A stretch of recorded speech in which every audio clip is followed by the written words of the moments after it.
Assurance vie, la méthode efficace pour retirer votre capital en évitant les impôts.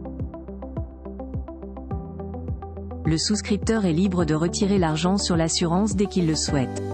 Toutefois, il y a une taxation qui s'applique aux intérêts. Pour échapper à cette contrainte, il existe quelques pratiques à adopter. Optez pour les anciens contrats. Contrairement aux idées reçues, l'argent injecté dans ce placement n'est pas bloqué. Le souscripteur est donc libre d'effectuer des sorties en cas de besoin, c'est ce qu'on appelle le rachat partiel du contrat. Il s'agit de récupérer une partie de l'épargne. Dans ce contexte, le contrat continue de fonctionner en générant des rendements. Pour éviter de payer des taxes au moment des retraits, il est conseillé de s'orienter vers les anciens contrats d'assurance vie.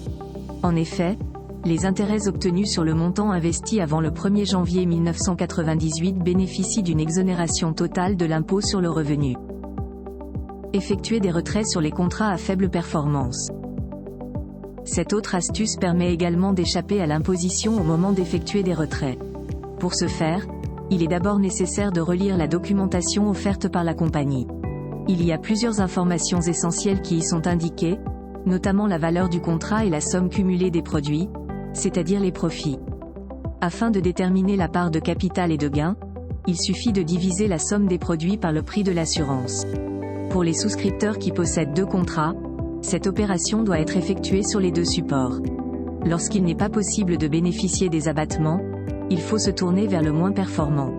À ce moment, les intérêts sur le montant à retirer sont réduits, ainsi il y a moins de taxes à payer.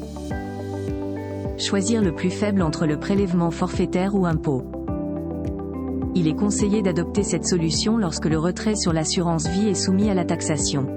Cela signifie que les bénéfices obtenus subissent la tranche la plus importante applicable aux revenus. Pour les versements réalisés avant 2017, la ponction forfaitaire sera de 15% pour un contrat entre 4 à 8 ans, par contre elle s'établit à 7,5% pour les plus de 8 ans. Concernant les apports après septembre 2017, ce prélèvement atteint 12,8%. Lorsque la tranche la plus élevée est en dessous de ces taux, il vaut mieux privilégier la taxation sur les ressources à condition que le souscripteur ne soit pas imposable. Privilégier le contrat le moins taxé. Lorsqu'un souscripteur possède 2 contrats âgés de moins de 8 ans, les retraits devraient être faits sur le plus récent, car l'imposition des intérêts s'établit à 12,8%. En revanche, s'il y a eu des versements effectués sur la première assurance vie, la taxation est de 15% pour les sorties entre 4 à 8 ans.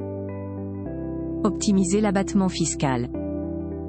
Les versements sur les assurances vie réalisés jusqu'au 27 septembre 2017 profitent d'une taxation allégée pour les retraits effectués au moins 8 ans après la souscription. Dans ce cas, les bénéfices sont seulement imposés à 7,5% suite à un abattement de 4 600 € pour une personne seule et 9 200 € pour les couples.